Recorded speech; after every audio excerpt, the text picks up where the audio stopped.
একটি নতুন বাংলাদেশ, যে নতুন বাংলাদেশের নেতৃত্ব দিচ্ছেন বিএনপির ভারপ্রাপ্ত চেয়ারম্যান জনাব তারেক রহমান।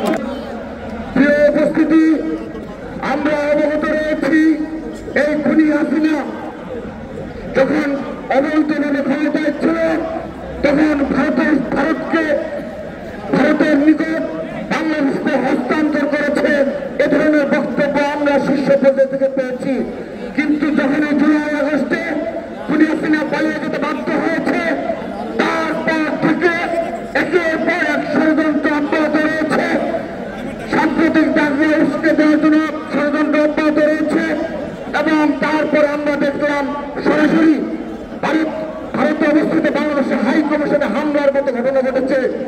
আমরা বাংলাদেশ জাতীয় ছাত্রদল বলে দিতে চাই, আমাদের মধ্যে গণতান্ত্রিক সমালোচনা থাকবে, গঠনমূলক সমালোচনা থাকবে ছাত্র সংগঠনগুলোর মাঝে, কিন্তু এই খুনি হাসিনার বিরুদ্ধে এবং ভারতীয় আগ্রাসনের বিরুদ্ধে পুরো ছাত্র সমাজ একেবারে ঐক্যবদ্ধ রয়েছে। আমরা আশ্বস্ত করতে চাই বাংলাদেশের সকল ছাত্র সংগঠন বাংলাদেশ জাতীয় ছাত্রদলের নেতৃত্বে ভারতীয় আগ্রাসনের বিরুদ্ধে সকল প্রতিকূল সকল পরিবেশ মোকাবেলা করার জন্য সম্পূর্ণরূপে আমরা প্রস্তুত রয়েছি। আমরা আশ্বস্ত করতে চাই এই খুনি হাসিনার যত ষড়যন্ত্র রয়েছে এই ফ্যাসিস্ট হাসিনার বিরুদ্ধে এবং তার দোষরদের বিরুদ্ধে আমরা এক এবং ঐক্যবদ্ধভাবে ঢাকা বিশ্ববিদ্যালয় সহ বাংলাদেশের সকল ক্যাম্পাসে আমাদের মধ্যে সামান্যতম কোনো বিভেদ নেই। সেজন্য সতর্ক হওয়ার আহ্বান জানাচ্ছি, বিশেষ করে ভারতীয় সরকারকে।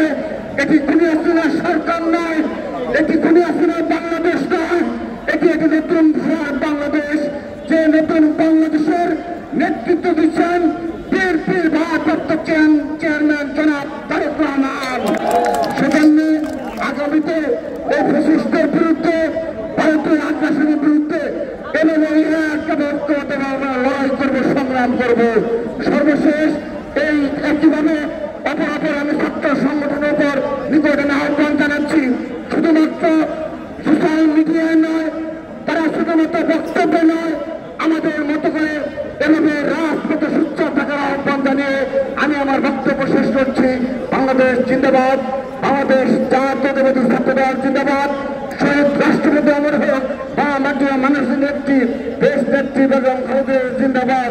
আগামী বাংলাদেশের অহংকার বিএনপির ভারপ্রাপ্ত চেয়ারম্যান জনাব তারেক রহমান জিন্দাবাদ জিন্দাবাদ। সবাইকে ধন্যবাদ। আসসালামু আলাইকুম।